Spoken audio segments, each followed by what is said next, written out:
Sem mais delongas, vamos nessa. Eu tenho que correr um pouquinho hoje aqui para fazer a live toda em 1 hora.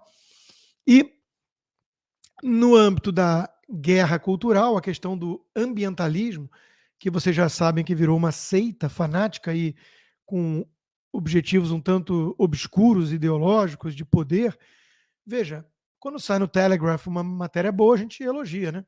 Os cientistas não devem ser silenciados se as suas descobertas não se enquadrarem na narrativa climática. E vamos lembrar que o Bjorn Lomborg e tantos outros cientistas vêm denunciando o mecanismo de incentivos na ciência ambiental faz muito tempo, né? Mas essa é uma ciência moderna esquisita que não quer dissidência, que acha que precisa operar por meio do consenso, do alarmismo, chama de herege ou negacionista quem ousa desafiar o status quo. Isso é tudo menos ciência. Como foi exatamente no caso da pandemia. E olha que boa notícia. Por que os casos de trombose venosa estão aumentando sem parar? Não, isso não é boa notícia. A boa notícia é que algumas pessoas, pelo menos, estão se dando conta de que talvez não devessem ter calado os cientistas, os especialistas, dissidentes, hereges, negacionistas, durante a pandemia e uma vacina com tecnologia revolucionária feita às pressas, em tempo recorde. Então, o que poderia estar causando aumento tão grande assim em trombose venosa? O aquecimento global, quem sabe? A gente não pode nem levantar a hipótese, né, de ser alguma outra coisa. Em relação ao crime, que eu sempre trago aqui para o assunto da guerra cultural, porque existe o intuito deliberado em espalhar anomia, impunidade, para destruir muitas vezes as sociedades, né? Horas após saidinha, homem é preso por estuprar menor desacordada. Ou a gente reage a esse troço, ou já era. Eu conversei hoje mais cedo, gravei, e vai ao ar amanhã. Os meus apoiadores do Locals já têm acesso, já está lá, disponível no Locals, apenas para os apoiadores, uma entrevista com meu amigo Roberto Mota, para o Biblioteca do Consta. Falamos desse livro dele aqui, A Construção da Maldade. Como ocorreu a destruição da segurança pública brasileira. Então, eu não vou me estender, porque amanhã vai estar disponível para todo mundo a entrevista, muito boa, e já está lá para os meus apoiadores no Locals. Mas esse assunto é crucial e a gente precisa falar mais disso. Em relação à violência, vocês vão lembrar que o Gilmar Mendes inventou aí um negócio de maneira muito leviana, citando uma terceira pessoa, né, de que existiriam então as milícias evangélicas, né, grupo de milicianos ligados a evangélicos. O André Mendonça tomou alguma coragem e pelo menos emitiu uma nota, né, dizendo, olha, conversei com o ministro Gilmar Mendes, em primeiro lugar, e tudo mais, mas é importante anotar que isso é preciso investigar melhor, e se existir alguém que se diz evangélico usando isso para cometer crimes, os evangélicos são os primeiros a desejarem aí uma investigação, um esclarecimento, e uma nota polida, protocolar, digamos assim, mas pelo menos escreveu uma nota, como é que o Bolsonaro falava? Que era um super evangélico, como é que ele falava? Hiper evangélico. No Supremo, bom, nós temos no Supremo alguns ali que a gente pode pensar que são hiper contrários ao cristianismo, né? Porque eles querem empurrar a história na direção da religião secular que eles defendem, que é o progressismo. Agora, de vez em quando, alguns padres eles defendem. Por exemplo, se for o padre Leitoso Lancelotti, né? E o PT, mesmo depois de tudo que já veio à tona sobre o sujeito, ele sai em defesa. Viva Padre Júlio, todo o nosso apoio e solidariedade. Mas nós temos um vídeo que um especialista que fez perícia já atestou. Era o padre Lancelotti se masturbando na frente de um menor. Nós temos denúncias de gente da Cracolândia que diz que trocava sexo com o padre em troca de dinheiro para comprar drogas. E o PT não quer investigar. Solidariedade a esse sujeito. Isso me lembra o caso do Jeffrey Epstein aqui nos Estados Unidos, né? Tem uma cadeia toda de esquerdistas, sempre esquerdistas, protegendo esse sujeito que se matou na cadeia, mas porque não querem que investiguem a fundo o que acontecia naquela ilha. Assim como tem muita gente interessada em manter às sombras a Cracolândia e a atuação de ONGs e do padre Lancelotti nessa história toda. Então, eles odeiam o cristianismo, a Igreja Católica, mas o padreco comunista leitoso, esse eles defendem, né? Vai entender. Em relação à guerra cultural ainda, falar um pouquinho de Estados Unidos e educação, mas o StreamYard comeu o que eu ia mostrar, então eu tenho que pegar de novo. Olha só, é a Miriam Leitão fazendo escola. O QI dos americanos está caindo. Entenda por que isso pode não ser algo ruim. É ou não é a cara da Miriam Leitão? Miriam Leitão faz escola, né? E aí depois o resultado é esse aqui, né? QI em baixa, vitimização em alta, política identitária, ideologia woke. Aí a mulher é pega dirigindo embriagada na contramão e o que ela faz? Puxa a cartada da vítima. Veja. A nova carteirada de 2024 é dizer que sofre algum tipo de opressão. Driving in the wrong way of traffic. No, I just got changed around. I just moved here like 2 months ago. Okay. I just got changed around. Okay. Do you understand what's going on though? Yes. You're going into oncoming traffic. I know. I just have like really bad social anxiety and stuff. I get you. I don't want to step out whenever you're asking for stuff. Go ahead, step out. As an indigenous person. Right back here, please. Miss Perry? Am I... Well, I'm non-binary, so. Okay. What do you go by? It's Kai. How can I refer to you tonight? Kai? Kai. Okay. Hey, I'm smelling alcohol. I need to run you through some tests right now. Stand facing me, please. But I just want you to know that I also have very bad social anxiety. You and me both. Focus on my finger, please. I am. You're just like trying to intimidate me. I don't know how I'm trying to do that. This is the test. As you know, as an indigenous person, and there's a bunch of going around. Do you remember that I told you that I'm non-binary? Yeah, I'll try my hardest. I'll refer to you as Kai, right? Now with your right foot, place it in front of your left in a heel-to-toe touching manner with your arms by your side, just like this, ma'am. Not call me ma'am, please. I'm trying my hardest. Okay, well, Okay. it means a lot to me. I'm trying my I don't hardest. feel like a man, so Okay. it's kind of triggering. Right foot in front of your left. Nope, go back. I'm sorry, but the whole man thing just like... No, but I just want to tell you that I suffer from really bad anxiety, especially with generational trauma and PTSD around white people and cops. Like, Go ahead and place your hands behind your back. don't, dude. Don't make it hard. Please. Don't make it hard. You're gonna get a I don't. You're being Come a here. white man and Come here. don't. I followed all of your shit. Like, you guys are scaring me. There's nothing to be afraid of.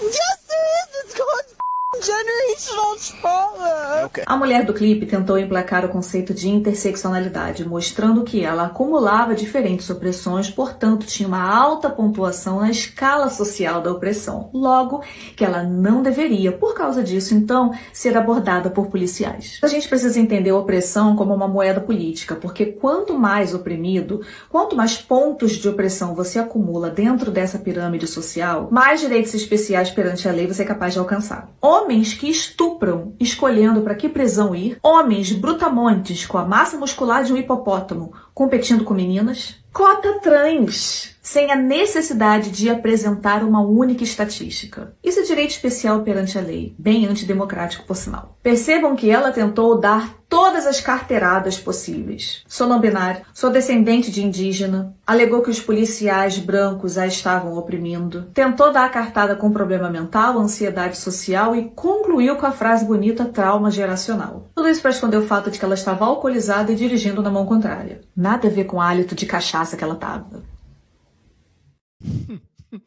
Ser de esquerda é ser um pilantra, um malandro que se revolta contra tudo que é bom, belo, verdadeiro e contra a norma, o império da lei e por aí vai. Mas nos Estados Unidos ainda temos império da lei. Então, se você quiser vir ser meu vizinho, com um ambiente de liberdade, de lei, né, império da lei, eu recomendo o DM Visalol, o escritório da doutora Ingrid, 30 anos de experiência nessa área, tem vários vistos que o governo americano oferece, um deles pode ter o seu perfil.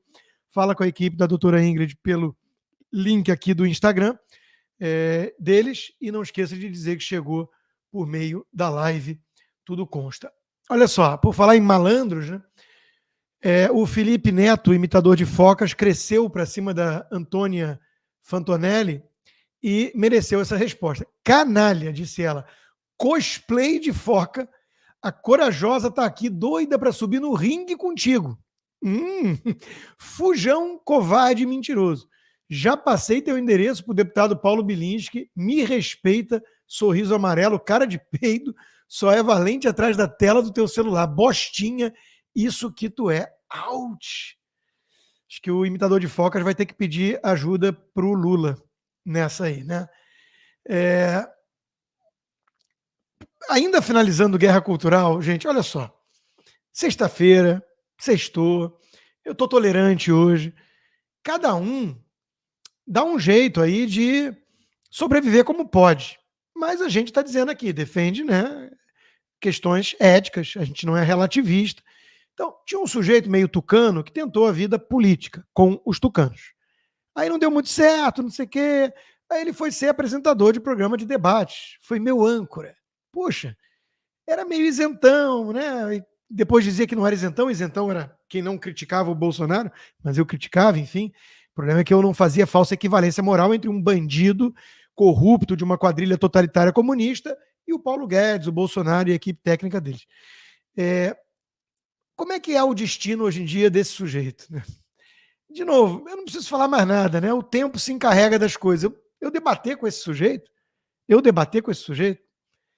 ele vai acabar fazendo sombra, talvez, a Fátima Bernardes. É o destino dele. Coração, tu vai ficar de perna bamba depois que eu te pegar em cima da minha cama. Vai ficar de perna bamba hoje que essa novinha se apaixona. Tu vai ficar de perna bamba depois que eu te pegar em cima da minha cama. Ela vai jogar de ladinho, de frente, de costa. Vai jogar de ladinho, de frente, de costa. E ela vai jogar de ladinho, de frente, de costa.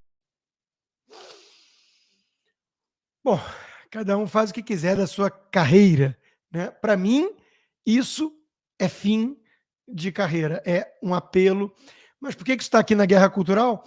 Porque é só isso, né? É só isso que a televisão aberta mostra no Brasil. Tudo se resume a isso. Música ruim, revolta contra tudo que é bom, belo e verdadeiro, relativismo moral, e tá lá o Paulo Matias fazendo os passinhos dele para imitar a Fátima Bernardes e companhia. Cada um na sua. Por falar em Jovem Pan, também está em fim de carreira, né? O governo Lula afirma que cortou verba da Jovem Pan por causa de fake news. Quer dizer, dá 300 mil reais para blogs petistas nas claras e corta a verba da Jovem Pan até ela ceder de vez, né? Que ainda tem um ou outro ali mais de direita, tem que virar só um ambiente de falácias pipérnicas e Amanda. E em dezembro parece que a Secom voltou a pingar um dinheiro. Por quê? Porque eles estão obedecendo. Eles recontrataram não o Constantino, a Zoe e o Paulo, eles recontrataram o Dirceuzinho, aquele que faz campanha para o Zé Dirceu, com broche e tudo. O Dirceuzinho está de volta à Jovem Pan. Que me desculpem os bons que ainda restaram lá, mas mesmo que tenha tido ameaça para prender o Tutinha e tudo mais, entre a desonra e a guerra, escolheu a desonra, terá a guerra. O Ministério Público não desistiu de caçar a licença da Jovem Pan. Ela podia ter dado uma banana para a licença e seguido pela vida anterior que ela tinha no YouTube, por aí vai. Eu conheço gente que fez isso e está dando muito certo. E bota 100 mil telas ao vivo todo dia. A Jovem Pan bota 10 mil, 8 mil, 5 mil. Daqui a pouco vai colocar o mesmo número de uma live do Alexandre Borges com a Vera Magalhães. Cada um escolhe, né, o que quer da vida. Esse é o ponto. Só para fechar a guerra cultural, a questão de educação, isso está circulando muito, né? Vejam que um professor vagabundo, militante desses do PT, que são os que estão tomando conta da redação da Jovem Pan hoje e já tomaram da Globo faz tempo, né? Veja o que o cara diz em sala de aula para as crianças, para a audiência cativa dele. Isso é crime. Isso é crime. O Bolsonaro, ele é nazista. Ele é fascista. Isso aí é o nazismo, gente. O cara vai ser preso porque foi ladrão de joia. Não sou eu que estou dizendo, é a Polícia Federal que está dizendo que é ladrão de joia. A gente não pode ter saudade de um cara que promove torturador e tortura. E o Lula é ladrão, então? Não era. Olha só, vocês não podem dizer que o Lula é ladrão. O vídeo tem uns 6 minutos, né? O áudio vazado aí, gravado, né? E ele continua nessa toada daí para pior, né? É um vagabundo, um tremendo de um militante safado. Tinha que ser preso um sujeito desse, tinha que ser preso. Demitido é pouco, né? Mas é o que faz a esquerda, né? A esquerda, hoje em dia, ser de esquerda, ser dessa esquerda, é sim atestado de ser canalha. Canalha, hipócrita, mentiroso, safado. Você duvida? Então dá uma olhada. Milei mergulha a economia numa depressão profunda, diz Alberto Fernandes, o lulista responsável pela depressão profunda com 160% de inflação ao ano, que é como ele entregou a Argentina para o Milei. Quer dizer, o Milei está lá há pouco mais de nenhum trimestre, pouco mais de 2 meses de governo, e o cara está culpando o Milei pelo que ele fez. Agora me diga, ser de esquerda é ou não é ser canalha? Isso pode ser parte do jogo político? Isso é ignorância? Não, isso é má-fé deliberada, canalice. A sorte é que o Milei não liga e continua com o seu mapa de fundo fazendo o que tem que ser feito, ou seja, as reformas liberais. E o resultado está aí. Elogio do bilionário Mark Mobius, ele está tomando medidas drásticas para consertar a economia e está conseguindo. Que inveja de um país que tem um presidente. Até porque o nosso é isso aí. Uber, Vale, Petrobras, Lula amplia a ofensiva sobre o setor privado e a liberdade econômica, diz a reportagem do Vandré Kramer na Gazeta do Povo. E é óbvio que isso está já destruindo qualquer chance de crescimento sustentável da nossa economia. O Grupo Globo continua no negócio de mentiras para defender o indefensável. Então, o jornal Valor Econômico diz: estrangeiro mantém tom otimista com o Brasil, mas fluxo de capital não vem. Puxa vida. Show me the money! Poderia dizer o Cuba Jr. ao Jerry Maguire. Show me the money! O otimismo continua no ar, mas eles não coçam o bolso, né, gente? Que coisa, né? Que coisa. Enquanto isso, vamos para os dados concretos da economia? Rede Subway pede recuperação judicial no Brasil com quase R$500 bilhão em dívidas. Rede de mercado Dia vai fechar mais de 300 unidades no país. Tinha colocado à venda a operação, não apareceu interessado e está tendo que basicamente fechar o negócio. Vai muito bem, vai muito bem. Aí a inflação vem bem mais alta, né, do que o esperado, mas os ministros de Lula alegam que foram questões climáticas. E a Miriam Leitão, fazendo escola, vai dizer: veja o lado bom da inflação, né? Aliás, olhando para frente, com a bola de cristal quebrada que ela tem, inflação de alimentos vai cair. Então a gente fica sempre naquela expectativa contra a realidade que se impõe, porque a realidade é muito ruim. Está ruim hoje, vai piorar amanhã, não se desesperem.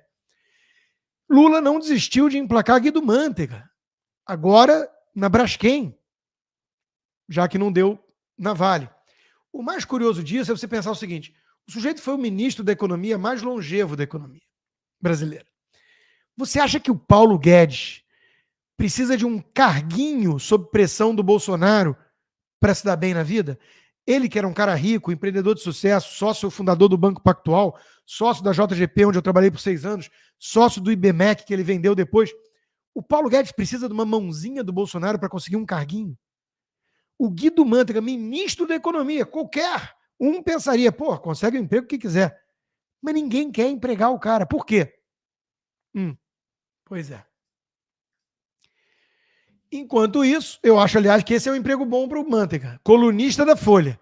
Isso ele consegue, porque olha só, André Roncaglia, a mão pesada do Estado é exatamente do que a Petrobras precisa agora. Priorização do acionista minoritário não é cláusula pétrea da governança corporativa. Aí, pode dar um emprego para o Guido Mantega na Folha, pelo amor de Deus.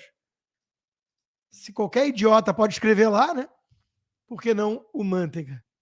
Agora, a verdade verdadeira é que, de vez em quando, os petistas cometem atos de sincericídio. Então, tudo que a gente tem que fazer é deixá-los falar. Olha aqui o Lula dizendo o que vai acontecer no plebiscito do Maduro. E a Guiana? Eu vejo a Guiana, eu conversei por telefone com o presidente da Guiana já 2 vezes. O Celso já foi à Venezuela conversar com o Maduro. Teve um referendo, acho que é hoje o referendo. Provavelmente que o referendo vai dar o que o Maduro quer, porque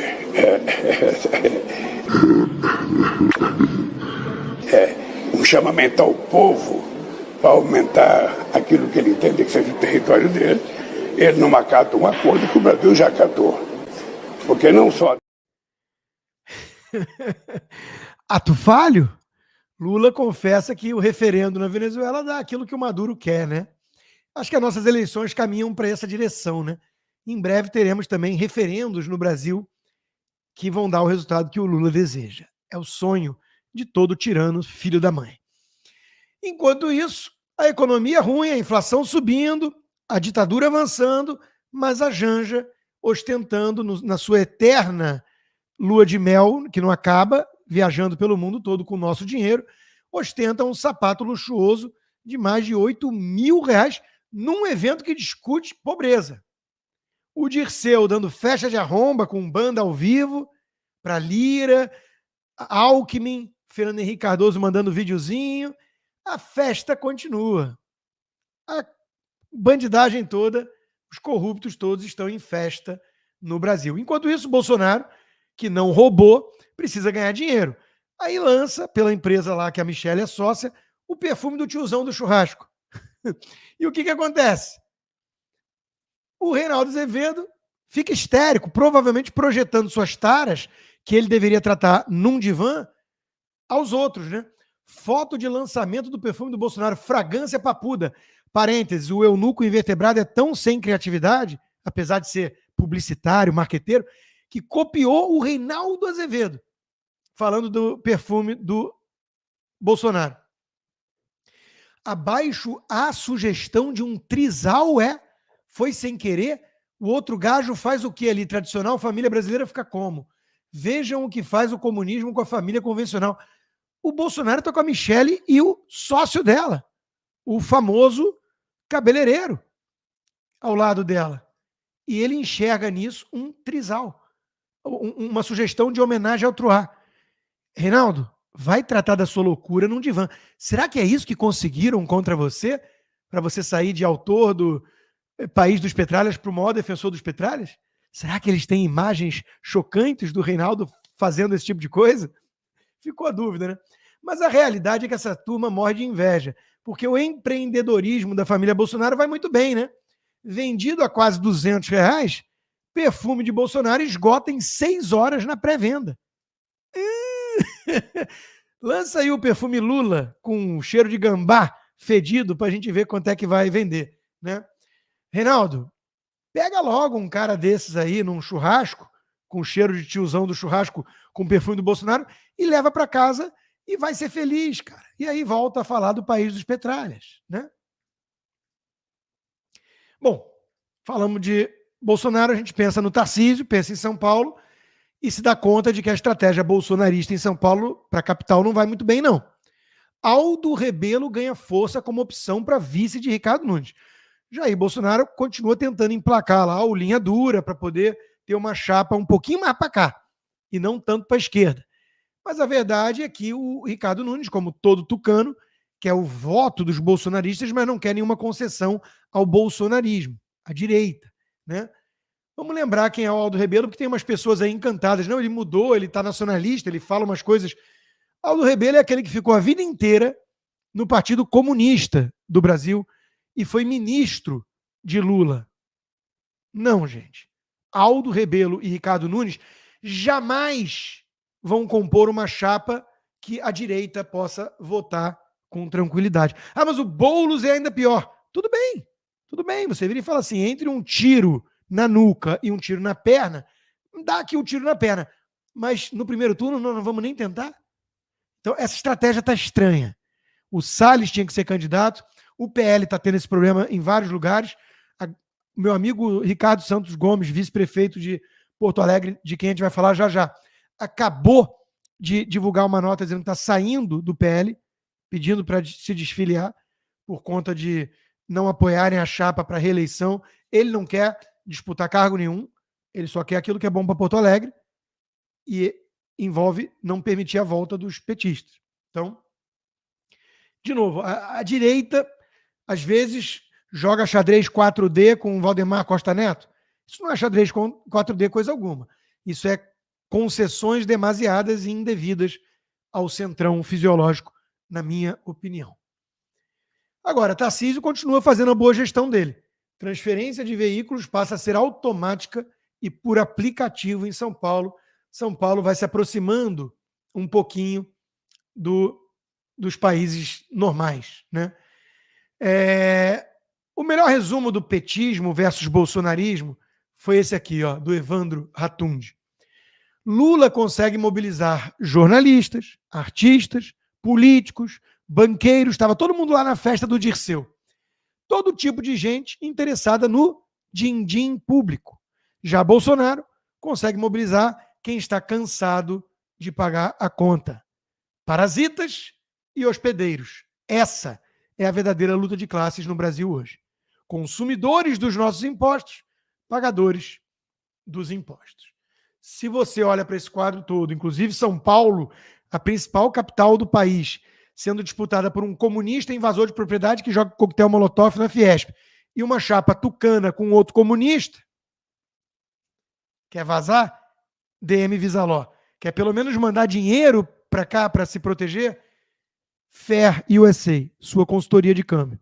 Está aqui o QR Code, fala com a Adilson Góes, o CEO, ele tem 30 anos de experiência nesse mercado de câmbio, tem o número do WhatsApp dele aí, o e-mail, e não esqueça de dizer para o Góes que chegou até a Fair por meio da live, tudo consta. Pois bem, vamos lá.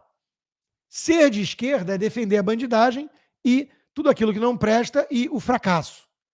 Busca por fugitivos de Mossoró, lembrando, sem precedentes, fuga de 2 meliantes do Comando Vermelho de um presídio federal de segurança máxima.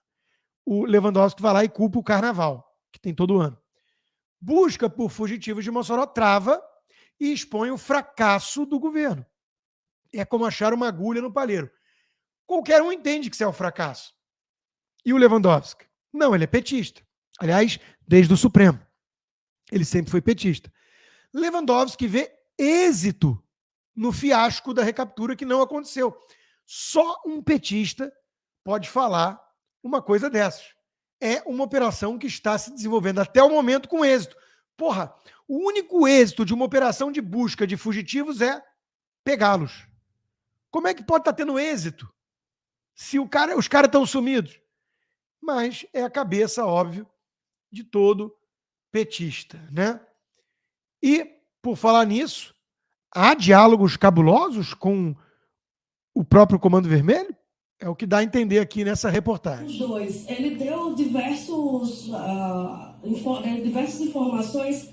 Entre elas, ele destacou também, Natália, uma coisa interessante é que, além da ajuda da Polícia Penal, né, da Polícia Rodoviária Federal, da Polícia Federal, o ministro falou que eles também estão recebendo informações do Comando Vermelho, que seria aí a facção que os dois fugitivos tinham ligação. Então, o Comando Vermelho também estaria ajudando o ministro, né, as forças de segurança, a tentar recapturar os dois foragidos. Mas as investigações... Estranho, né?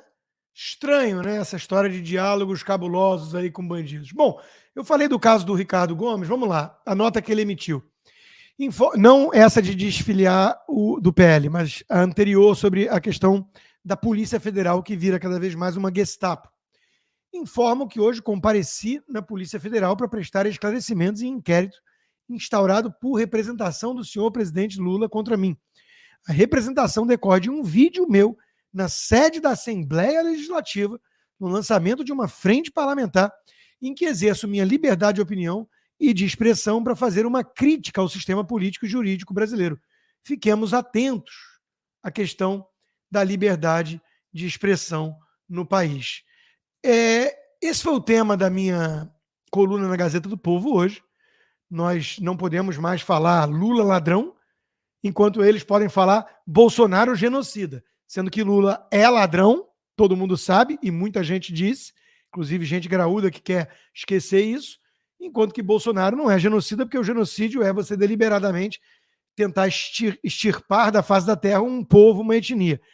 Morreram tantos na pandemia. Na Argentina morreu o equivalente em termos proporcionais, e ninguém disse que o governo lá era genocida. Vice-prefeito de Porto Alegre presta esclarecimentos por chamar Lula de ladrão. O jurista André Marsiglia botou o dedo na ferida. Segundo a imprensa, Ricardo Gomes foi ouvido, né? Se o ato foi público e de autoria incontroversa, não há o que investigar. Para que inquérito, né? Ele disse em público aquilo. Aliás, não citou nem mesmo o nome do Lula. Se muito, é uma questão judicial, não policial, né? No mais, expressões ácidas e agressivas, até mesmo xingamentos, fazem parte da política, inclusive contra presidentes, e ele mesmo lembra do termo genocida. Mas a gente sabe que no Brasil existe um duplo padrão. É por isso que não é um caso isolado. Deputado Gilvan também foi intimado pela Polícia Federal para explicar por que chamou Lula de ladrão. E claro, todo mundo lembra do caso do Nicolas Ferreira. A própria PGR foi a favor de um inquérito contra Nicolas por chamar ladrão de ladrão. Eu tenho a dizer para vocês o seguinte, eu já prestei depoimento, oitiva à Polícia Federal, uma vez na vida. Não tinha precedentes, até porque eu não tinha nem multa de trânsito na minha vida, nunca cometi nenhum crime, sou um cara que respeita muito a lei, aquilo que eles chamam de law-abiding citizen nos Estados Unidos, mas fui arrastado para aquele inquérito ilegal que eu denunciei muito antes, em cortes internacionais, e prestei, via Zoom, depoimento à Polícia Federal. Eu quero dizer para vocês o seguinte, eu quero ser chamado de novo pela Polícia Federal. Então aqui vai, Lula é ladrão. Lula ladrão. E aí, se eu for chamado na Polícia Federal para explicar por que você disse que o Lula é ladrão, eu tenho um dossiê enorme que envolve ministros do Supremo, petistas, ministros do PT de hoje, mas acima de tudo esse aqui, ó, o vice-presidente. Eu vou mostrar esse vídeo, vou falar, eu fui influenciado pelo Alckmin, gente. O que eu posso fazer? Os brasileiros não são tolos e estão vacinados contra o modelo lulopetista de confundir para dividir, de iludir para reinar. Mas vejam a audácia dessa turma. Depois de ter quebrado o Brasil, Lula diz que quer voltar ao poder. Ou seja, meus amigos, ele quer voltar à cena do crime.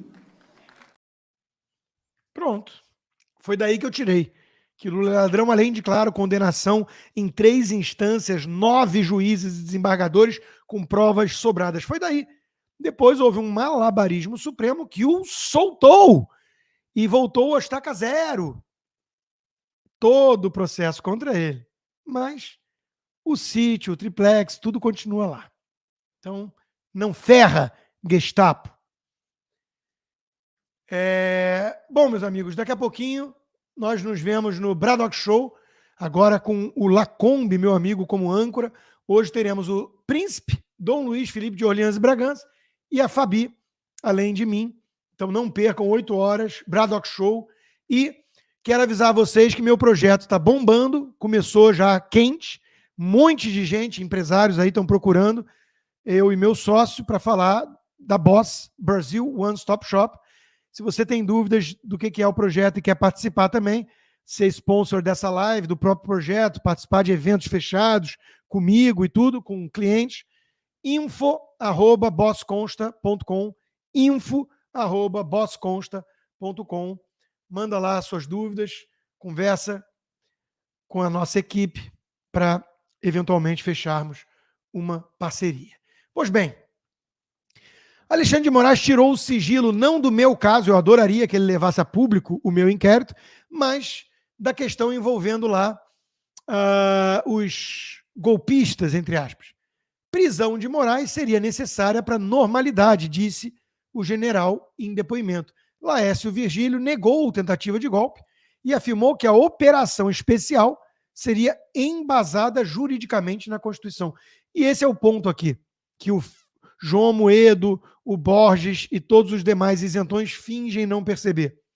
Com todo o verdadeiro golpe que vinha sendo dado no Brasil pelo Supremo, por exemplo, com o inquérito de fake news 5 anos elástico, com o TSE partidário, com tudo que a gente sabe, com a soltura e elegibilidade do ladrão por malabarismo supremo, com o golpe em curso, era absolutamente natural que se discutissem medidas dentro das 4 linhas. E vai sempre ter uma região cinzenta.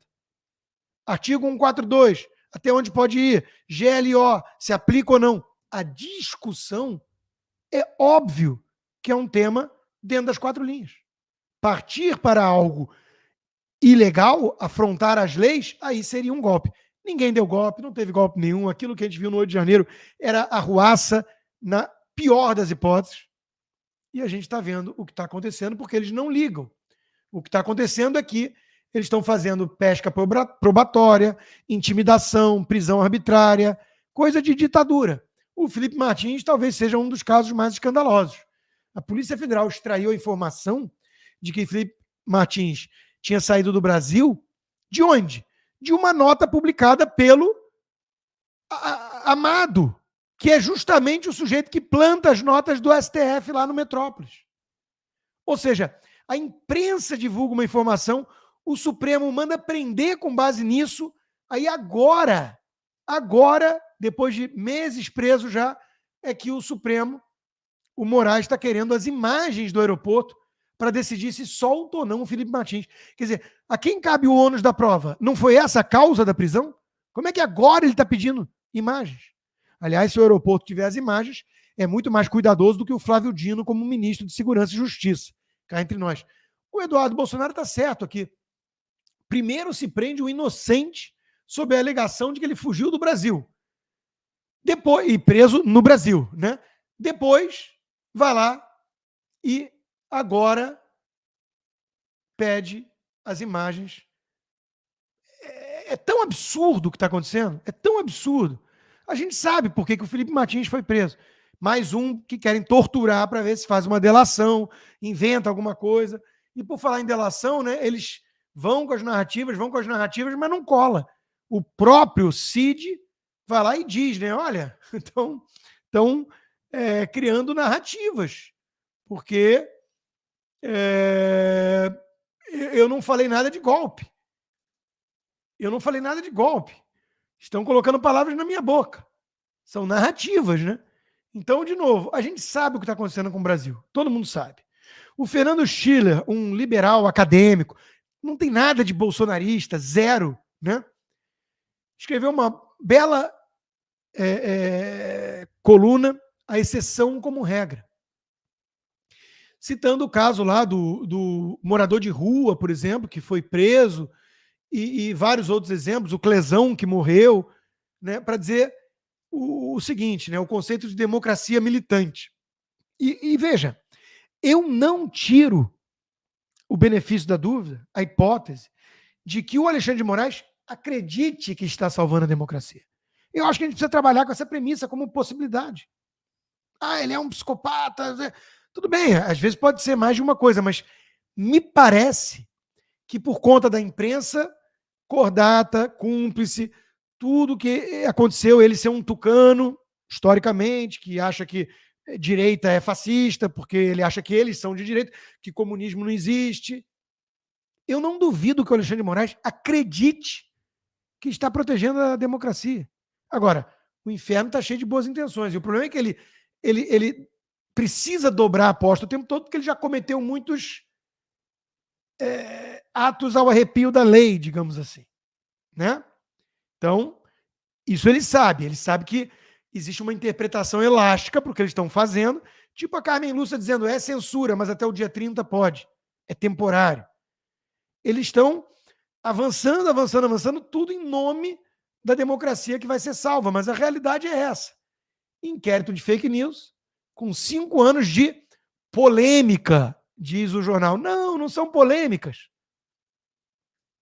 Não são polêmicas, o Globo, Folha, sei lá onde saiu isso. São atos arbitrários, ilegais. A Gazeta do Povo, no seu editorial de hoje, foi mais objetiva e direta. 5 anos de excessos. E excesso é um nome bonitinho também para crimes, abusos. Nestes 5 anos, a lei foi ignorada por quem mais deveria estar empenhado em garantir o seu cumprimento. E a democracia foi solapada pelos mesmos que juram estar defendendo-a. Isso, não resta dúvida que tem muita gente aplaudindo, muito bobão, muito João Amoedo, isentão, tucano aí aplaudindo. Não entendem a história, não conseguem conceber o destino disso. Quando abre a porteira, nunca para nos bolsonaristas. Eles mesmos um dia vão ser perseguidos, vão falar, mamãe! E vai ser tarde demais. Se Alexandre de Moraes não cair, é disso que se trata.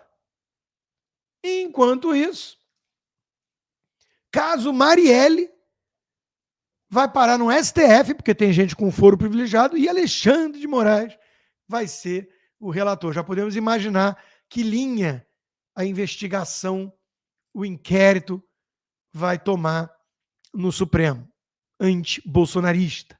Né? O Brazão, que é o suspeito aí que foi delatado, ligado à turma do PT, isso é um detalhe, não vamos falar de detalhe. O mais interessante é isso aqui. Miriam Leitão, quem comemorou o assassinato de Marielle também cometeu crime. Oi?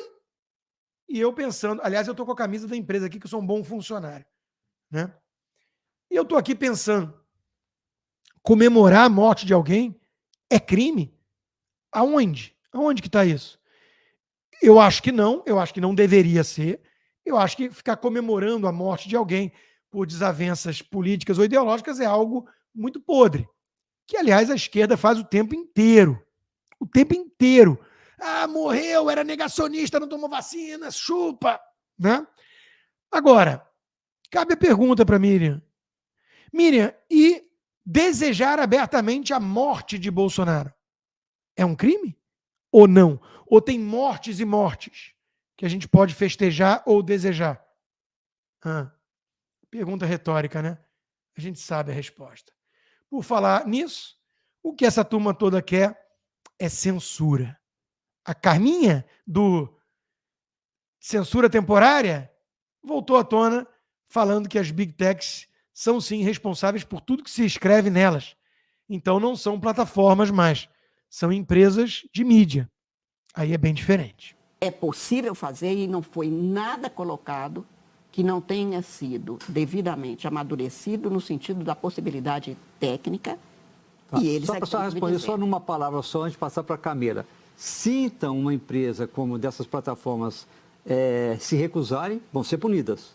Elas são responsáveis como todas as pessoas são responsáveis. Serão punidas. No Secos e Molhados da esquina, se tiver uma manteiga lá que ele não produziu, mas ele não vai dizer para você, olha, eu comprei essa manteiga aqui e a manteiga está estragada, fez mal ao meu marido. Eu não vou recolher não, porque eu não fui eu que produzi, eu nem sei como é que se faz uma manteiga, não sei nem do que é feito. Ele não retira? Não é responsável? Se qualquer tipo de responsabilidade.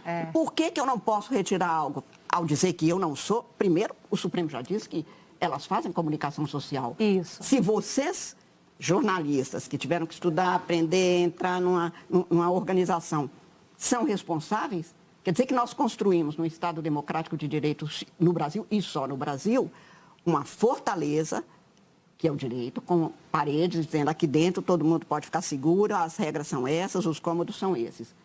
E alguém colocou um portão de papelão. É assustador, né? A mentalidade totalitária, autoritária dessa gente. A Carminha é a moderada, né? É a boa ali, né? Segundo a imprensa, que adora babar o ovo dela, no fundo a imprensa quer matar a concorrência. Não quer mais que a gente tenha liberdade nas redes sociais, porque a gente expõe a militância escancarada da própria imprensa vendida. É ou não é? É disso que se trata. A comparação é esdrúxula. E o Brasil, que tem essa fortaleza do direito, só que não. Era piada, Carmen? Eu moro nos Estados Unidos há quase uma década. Me pareceu piada. O resumo do Brasil hoje em dia é esse aqui. O Corvo pergunta, por que você está preso? Porque eu falo. É o melhor simbolismo da nossa democracia relativa militante de hoje no Brasil.